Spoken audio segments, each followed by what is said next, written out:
All right. Hi, David. Hello. Yeah. Thank you very much for not for having us, but for welcoming us or for making sure that we're here. My pleasure. Yeah. The story behind that is that we went to a wine tasting in Shanghai Yes. last week. Yes, that's that you right. were hosting. Yeah. And we met each other, and actually it's Charles from Longdai who introduced Yes, each that's other. right. And he told me in the wine industry in China, there is God, and then there is David. No, that's not true. So you need to talk to him. And so we took a coffee the day after or 2 days after, and Yes. here we are. We'll definitely talk about a lot of things. Okay. Definitely about Chinese wines, Sure. about what you do.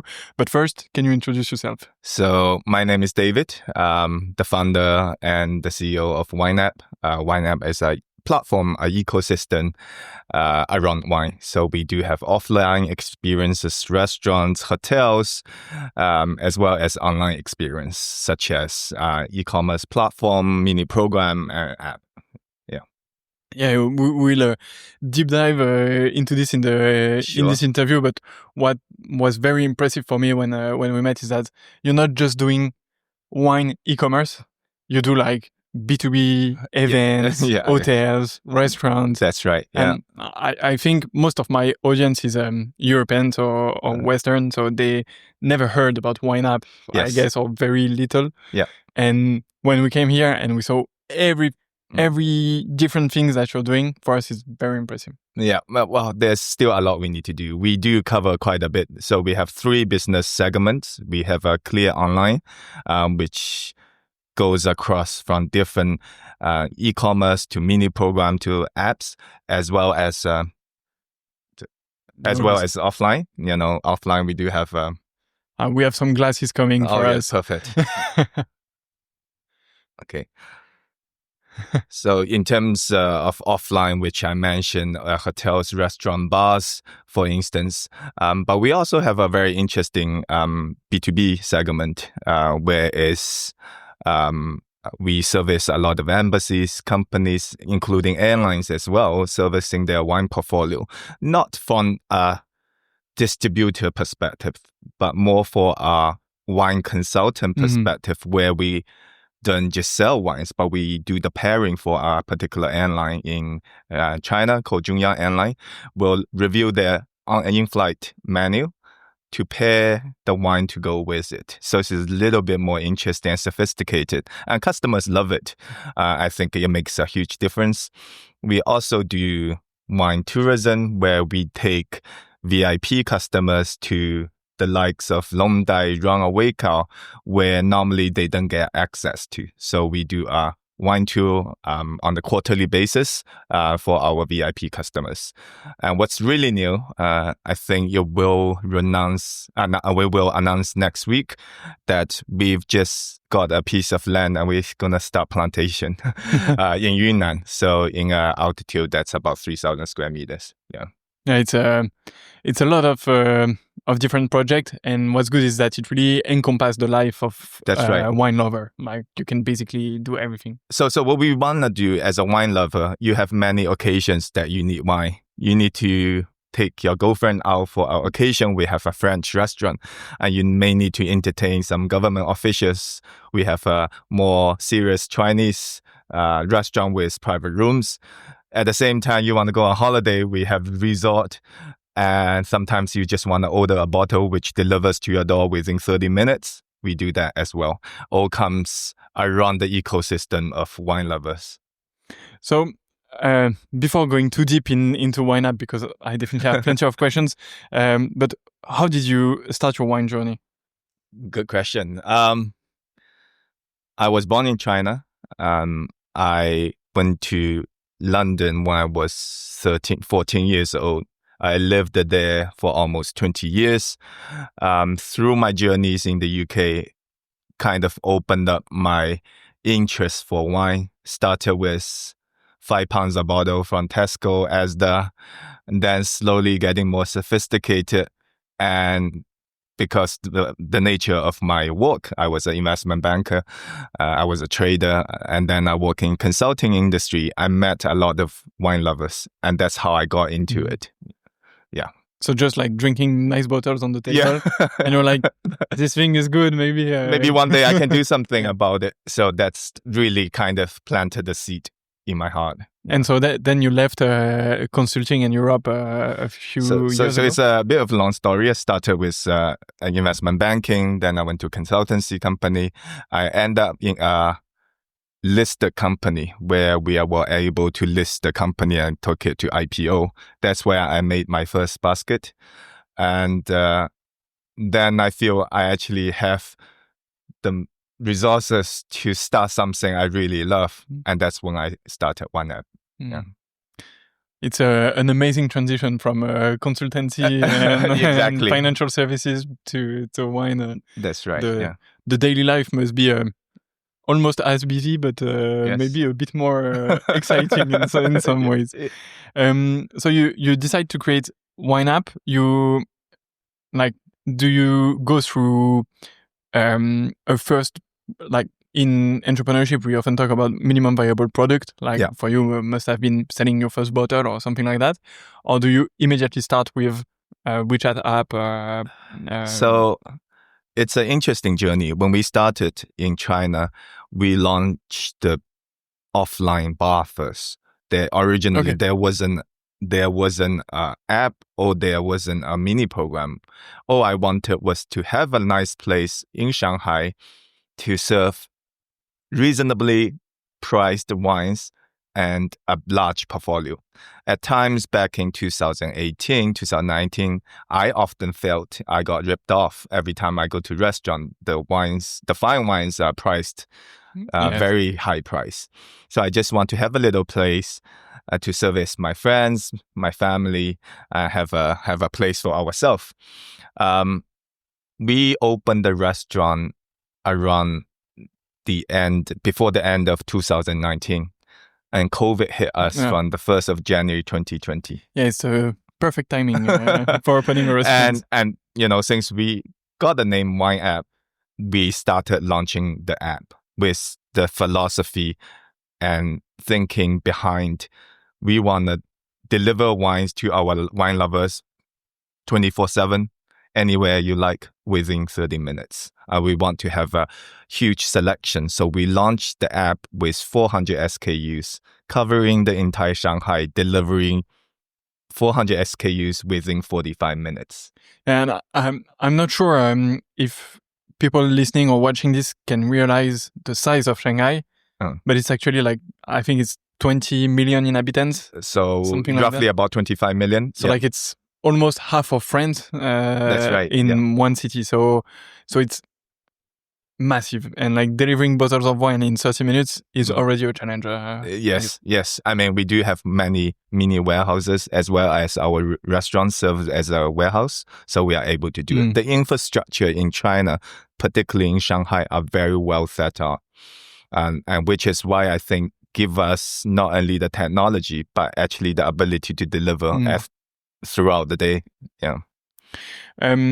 So the other part also is what was interesting when we had the first conversation is that China has been for a long time importing market of wine. Yeah. I think it's still the case. I think China still consumes more imported wine than locally made wine for now.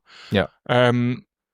What you explained to me is that this importation creates a structure with a lot of intermediaries, making the wine more and more expensive and potentially more and more rare as well, because it's hard to find one person with a full selection. And you wanted to break that and to be the one intermediate between wineries in the wine world and the consumer. So what we really wanted to do, I mean, in the beginning, there was no such big story. It was purely me wanting to buy a bunch of wine and share it with my friends.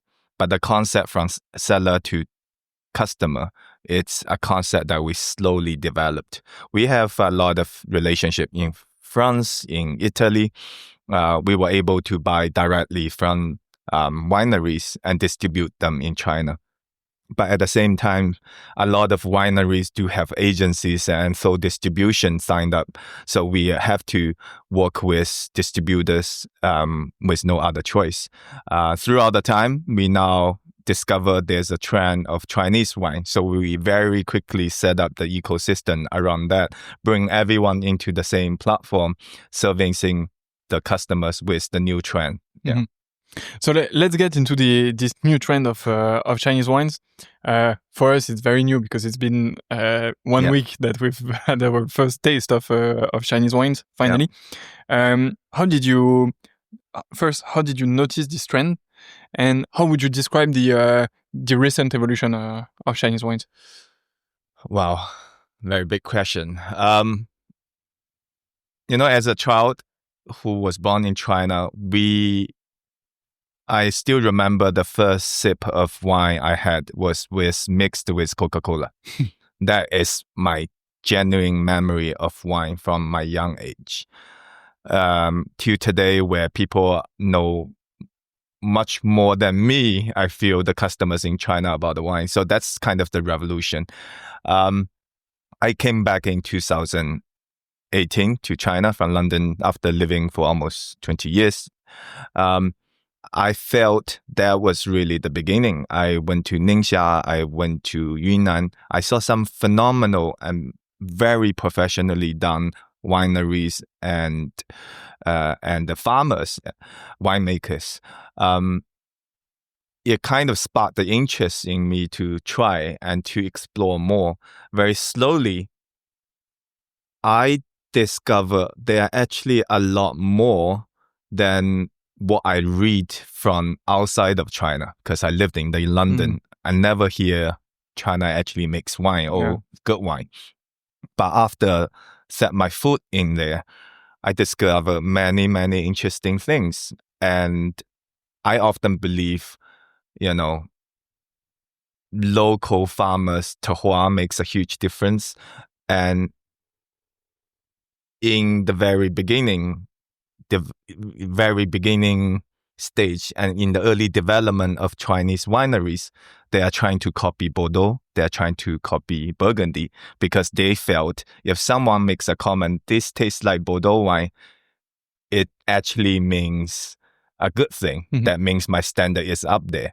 Until today, farmers, winemakers are very confident saying, can you taste Shandong flavor in there?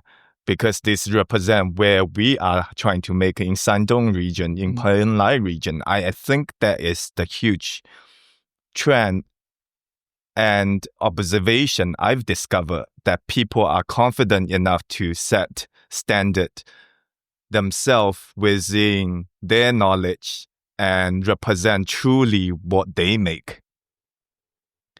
Yeah, it's funny that you say that, because so we had this tasting in Shanghai that you hosted last week. Yes. And actually, after this tasting, Marine and I, we took a few moments to, like at school, like write what we want to remember from it, like what were our observations. And one of the observations that we wrote is that we see kind of a shift or a difference between some estates, where you have some that still have Bordeaux blend, and this is how they describe their wine. Yes. Like, this is a Bordeaux blend, and so you have an external reference to it. Yes, and you see others, and probably more and more, that are more like, we used to do this, but now we've changed and we use actually this grape variety and this grape variety because it's better for where we are and the style of wines that we want. That's right, yeah. And so you really see, like, what we wrote and what we discussed was the quest for authenticity in the wine. And so I 100% agree with you on, I think it's something that is coming. It's the revelation of the place as a winemaking place, and not as making like other regions. Yeah, absolutely. I mean, I even come across there are wineries beginning to experiment wines with barrels that are made from China. So barrels coming from Changbaishan, which is the northern part of China, almost has a very Zen flavor. Really a truly representation of China, and they are playing around these things. Amazing. Yeah, it's amazing. It's fun because it's also something we were discussing one day. I was like, maybe we should start a barrel company in China because I think we have things to do in barrels. Like you guys must have beautiful forest and woods, very yes, that's right, designed for it. So that's right. Maybe wineapp can do can do Well, barrel. maybe one day, yeah. So you've been in London. You've traveled in Europe as well in your like discoveries of wine. What are the main differences between wines in China, like in the more in the estate and in the making, in the way of doing versus what you've seen in the Western world? As a Chinese, I think it's fair for me to make a comment that Chinese are very learned. They are eager to learn. They want to learn the best thing, get the best technology. And that's probably what you see in 80% of the wineries. The machinery you see in Yuan Weikao, the barrel they use, they actually pick best of the best to begin with. So the foundation is really high. And in terms of grapes, varieties, and from the beginning, they just want to make Bordeaux blend. So typically plantation of Cab and Merlot. But slowly they discovered, as you mentioned, some of the grape variety performing much better locally. For example, Marzilan in Ningxia, it is the China grape. No grape performs better than Marzilan in Ningxia. So slowly you will see a trend of what I'll say copying the leading countries of winemaking to absorbing the knowledge and beginning to create something truly that represents ourselves. I think that's the difference we are seeing. Secondly, I think the entire wine industry in China is relatively young compared to Europe. Absolutely, yeah. You probably don't see a bottle that's from 1990s, or you never see a bottle from 1980s, for instance. So we haven't seen the potentials from aging in China yet. And I think that's probably going to be the most interesting thing going forward. We see some of the best wine. I mean, Longdai released the 2016-17 as the first vintage. Until today, it's not even 10 years. But if you go to Bordeaux, you can pick so many wineries that have 20 years vintage, 30 years vintage. So I think we are yet to see the potentials of aging. And that's something I'm really looking forward to see it and taste it. Yeah. Yeah, it's exactly the same for me. I'm super curious of what will happen in the next 10 years. What impresses me as well in differences is the hospitality infrastructure. Yeah. What we thought is actually in Europe we tended to first have vineyards, and then we're like, okay, maybe people want to come, and after a few centuries we realize that maybe it's nice to have a few rooms to welcome people, and you still need to find them, and like the level of infrastructure is very variable estate to estate. Whereas in China, all what we've seen, like in your event, they had the postal cards of each estate, and every time I was looking at it, I was like, no way this is that big or this exists, because the infrastructure are just massive. That's right. I think people in this wine industry, at least in China, are true lovers of wine. No one is here to make money. That's definitely not their first intention. It's because the passion of making wine, the passion of making something represents China, and the true love of wine. I think only that can make such investment like here. It's not rational investment from investment banking perspective, but they are making an investment for 20 years, 30 years for their next generations. And I think that's the difference. We have a joke about that is, do you know how to be rich in wine? you first need to be very rich. That's true. Yeah. Basically, you're losing money doing it most of the time. Yeah. What you maybe let's end on the things I wrote during the tasting. Let me check. Yeah, there was one thing I wanted to talk with you about, and it would be a good transition for the next question I have after that. Is that during this tasting we've seen a lot of different things in the same estate, and I think actually Runaway Cow is a good example because one estate can do Cabernet Sauvignon, very straight, like very classic thing. Yeah. Then they can have a few others that are a bit different, sometimes more classic, sometimes more natural, but different wines and a lot. And then they will do some just funky stuff like a cider or a pet nat or whatever. That's right. Yeah. And it's always in the same estate, they have just plenty of offers. And for me, it's a big difference because usually in France, we say, no, I'm a first high growth from Bordeaux. No way I'm doing a cider. So I'll give you a little insight. I think that it's because the reason of the wineries are pretty young. They actually don't know what's best to grow in that particular land yet. For instance, Long Dai is making a lot of experiment. Every year they're expanding. But until you plant something, you do not know what's best for that piece of land. So I think when you go tomorrow, you actually try a rosé from Lafite, from Long Dai, and that you never experienced. But it's an experiment piece of land. They have the grape. They want to make something different. They can do it. But I think this will change over time, including Runaway Cow. They'll slowly narrow down exactly. They know which piece of land is best for which grape varieties, and that's when the real consistency and production starts. Yeah, absolutely. When you have 10 or even 20 years, it's not enough to narrow. You first need to try a few things. It's a perfect transition with the next question I planned, which is something very interesting that you told me when we met, was that actually your past as a consultant sometimes comes back in what you do.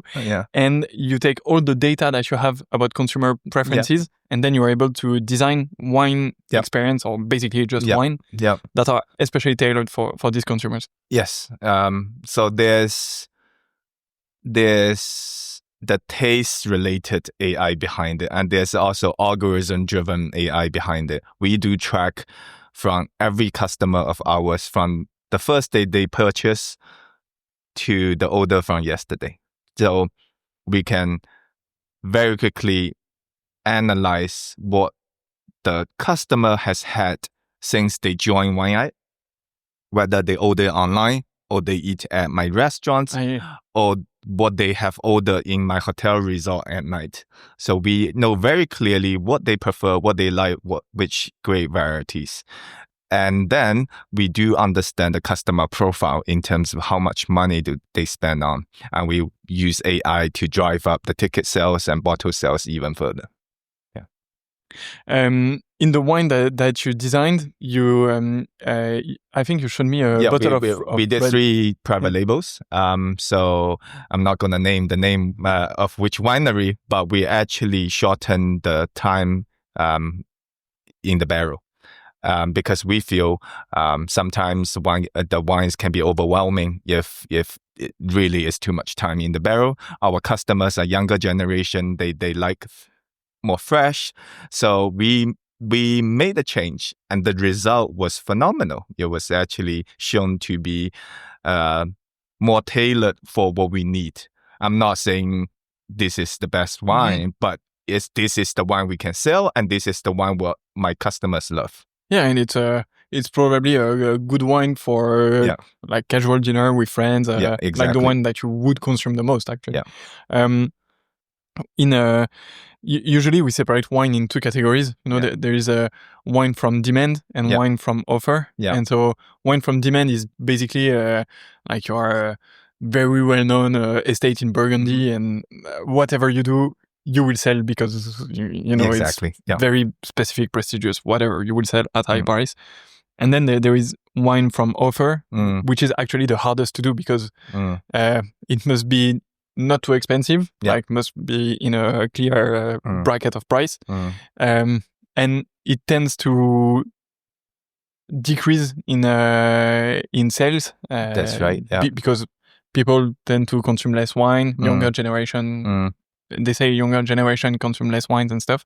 And you basically kind of solve this because all this excess production in wine of offer could be solved with your tech. Yes and no. We can solve a lot of things. We can solve what sort out what people like in different parts of Shanghai, for instance, to the accuracy of we find people in Pudong drinks more white than the people in Puxi. Interesting stats. Whether that's useful for distribution, I don't know. But it's definitely all the data that we tracked can be used for some sort of commercial use. Yeah. Even for your logistics, it absolutely can make it easier. Let's talk about the resort that you're opening. Okay. Because it's a massive project. You showed us some pictures. It looks amazing. Yeah. Where do I begin? It wasn't planned. I never wanted a hotel. I never wanted to build a hotel, but things happened at the right time.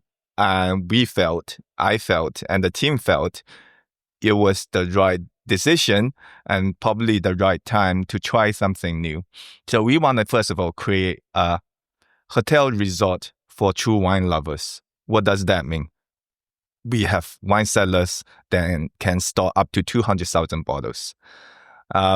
Secondly, what do we want to stock? What's our inventory looks like? Since Chinese wine is such a trend, we made the entire hotel as a Chinese wine offering hotel. So in the hotel, you see over 400 SKUs of Chinese wines, Chinese labels representing different terroir. So that's something we also managed to do. And thirdly, I think often where I drink it, the occasion I drink it makes the difference in terms of how I enjoy the wine. And so we have this amazing place in Ermei Mountain, 1,000 above sea level, hidden in the mountain. Every room comes with an onsen, with a spa. Having a glass wine is a dream. So, we begin to design around the concept of that.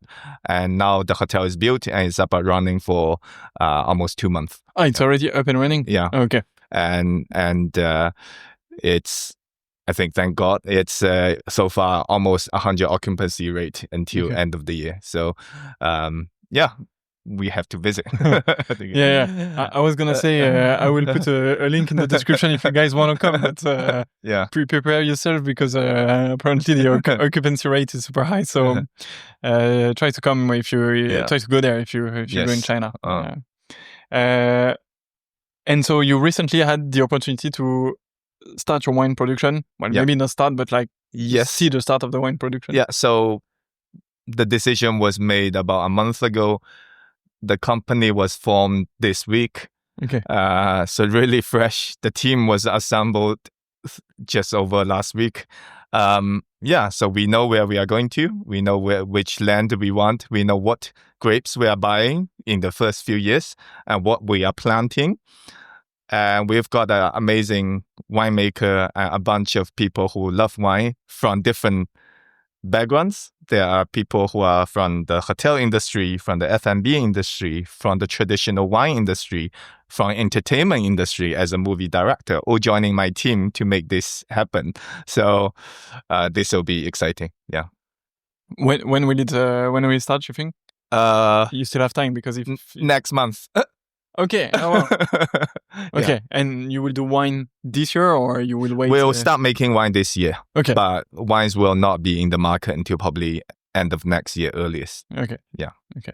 Super exciting project. I mean, plus in the Yunnan, it must be beautiful. Absolutely beautiful. Yeah. How do you manage this time? Because you're super spread between Shanghai, between I don't manage my time. The time manages me. Yeah, it's a good one. It's a good one. How do you see Chinese wines outside of China?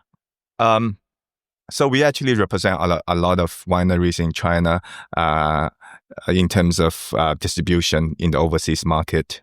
We have a small operation in Singapore, and we do supply wines to Southeast Asia, Hong Kong, started in London as well, and Europe. To be very honestly speaking, I think the Western world are giving China a good chance to start.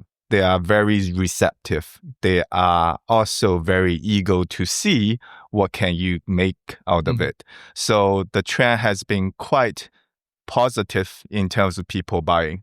So our orders are very positive. People are actually giving Chinese wine a try.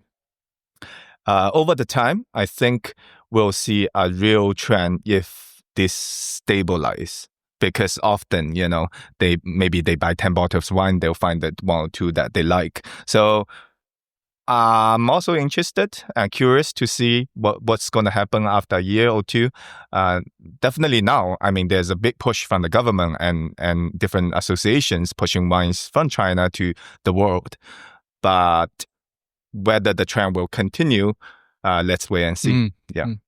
Yeah, and I mean, coming from an external market, I think that you can, like in France, I think I almost never bought Italian wines, and it's like super close. And I bought some of them when it was very great bottles and things I really loved, or maybe at the restaurant sometimes because it's, Italian restaurant, whatever. But for daily wines or like not too expensive wine, things that you would buy like that, I think you just buy from your home market. That's so right. For overseas market, it must be, I guess, the most prestigious bottle. And even for you, it makes no sense to invest too much effort if it's just to sell like $10 bottle. I think one difference I'll point out is Chinese do have a lot of populations and people around the world. For example, just the London market, we have over 2,000 Chinese restaurants. And distribution to that is pretty easy to have a Chinese wine representation on the menu. So I think that's the slight difference we see in different markets. The first buyers are actually the Chinese in that market, followed by the foreigners. So I think there's slight difference compared to for example, France. You see way less French people in China compared to the amount of Chinese in France. So I think that contributes a sales difference. Yeah, it's very true. And it's true for beers, for example. I always see pack of Tsingtao and whatever exactly in France, and I used to drink them when I go to Chinese restaurants as well. So yeah, that's true that the diaspora is actually an interesting market. Do you think they are trying? Do you think they are coming as well? Have you seen Western people starting to come in China to taste and to discover? Not yet? Yes, definitely. So, for instance, we sponsor a key event with the British Consulate every year, which is the King's Celebration, or used to be the King's Celebration. So every year they have a big celebration for the King's birthday, and this year we bought the only sponsor for wine as well. And they were very specific to have Chinese wine as a foreign embassy. And I think, everyone wants to try what China can offer in terms of alcohol, in terms of winery. And I think they are very willing. Yeah, it's a fun story. Actually, I never heard about the birthday of the king before coming to Hong Kong. But in Hong Kong, it's also something that is important because it was previously the British, so they still have some legacies. That's right. From it. Do you so in the data that you have, you told me that you see difference in neighborhoods, for example, in terms of consumption. What are the trends of do you see also generational trend in China? Mm-hmm. Like, for example, in Europe, we tend to say that younger people drink less wine and they prefer rosé and white, whereas like the older will buy expensive things. I'll give you something really interesting, which is the key data from my platform. 66% of our users are female. No way. So that's probably different from the West. Wine consumption, 80% of them are between the age from 25 to 40. So younger generation. So young, I think that's not hard to guess, but that's we see a lot of trends. The demographics. So this stat is in France. I don't know if it's in Europe, but it's actually female are the most important buyers of wine in total. Because most of the wine is bought at the supermarket. So it's a little bit sexist what I'm saying, but it's basically the stats. It's more women.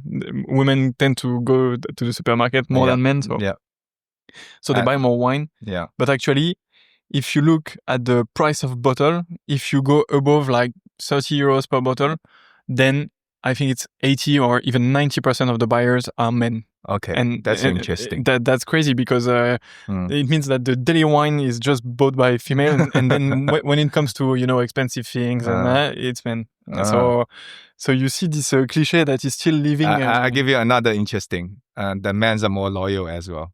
So in my data, it shows men tend to stick to what they buy. So all my male users, they are very focused on the SKU selection.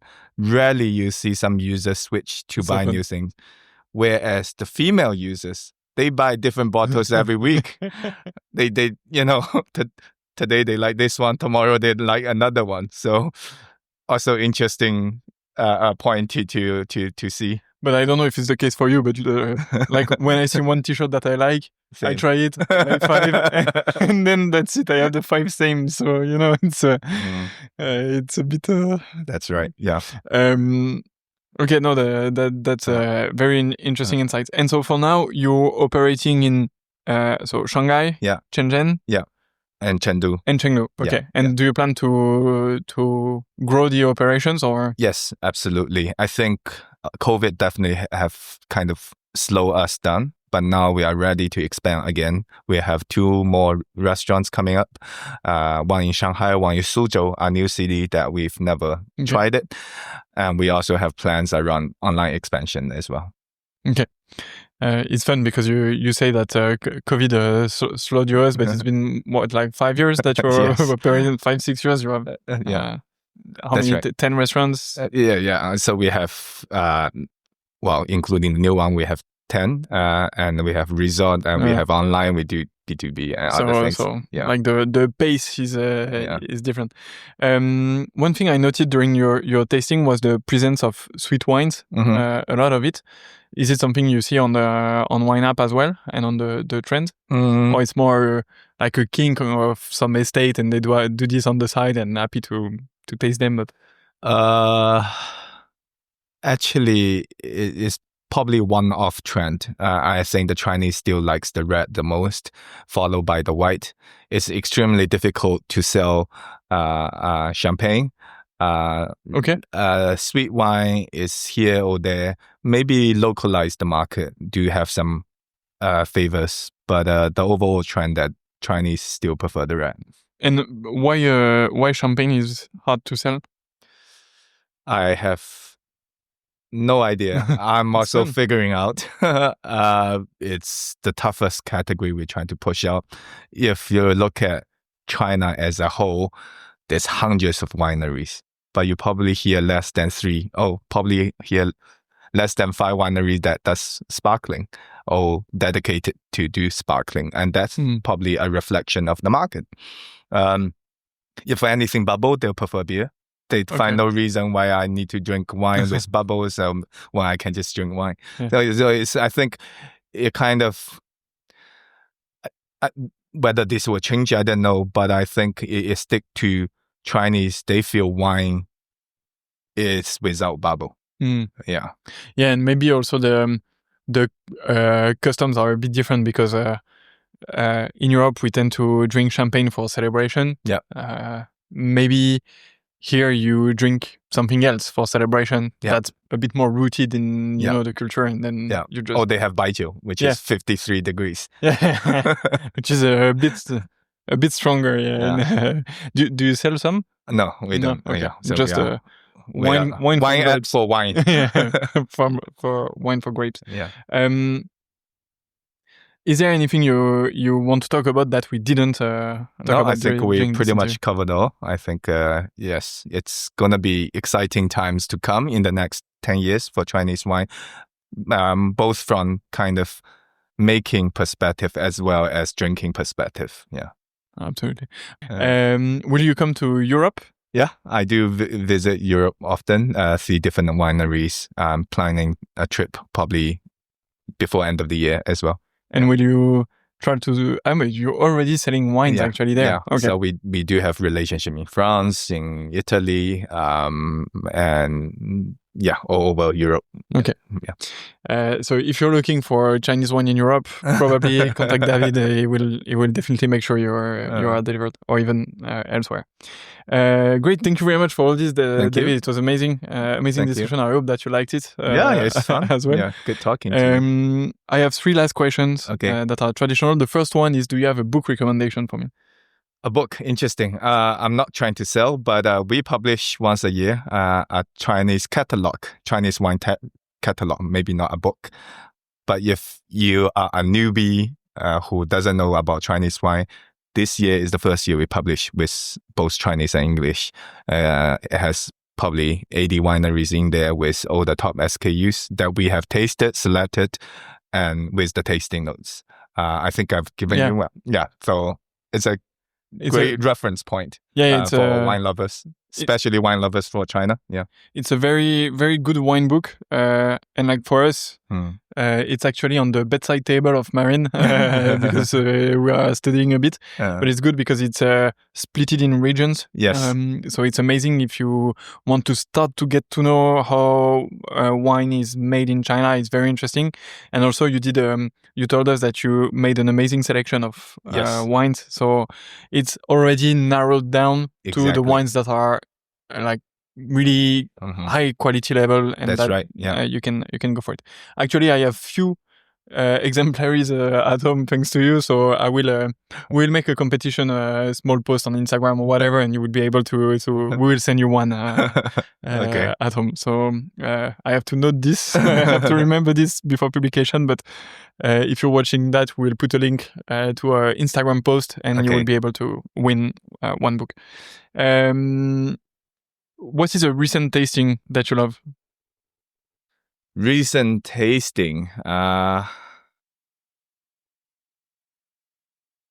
Well, the most recent was the event last week. I tasted about 200 different bottles in a single day. I probably can't remember 90% of them, but I thought overall, China are making great progress on the white.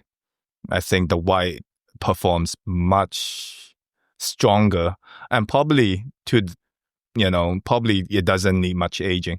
I think the red still needs time to tell some great quality, but I want to see how even better they can become after 10 years. So that's, last week. Yes. And it's an interesting link for another question. Sorry, but it's been what, 3 years that you're organizing the event? Yes, third year.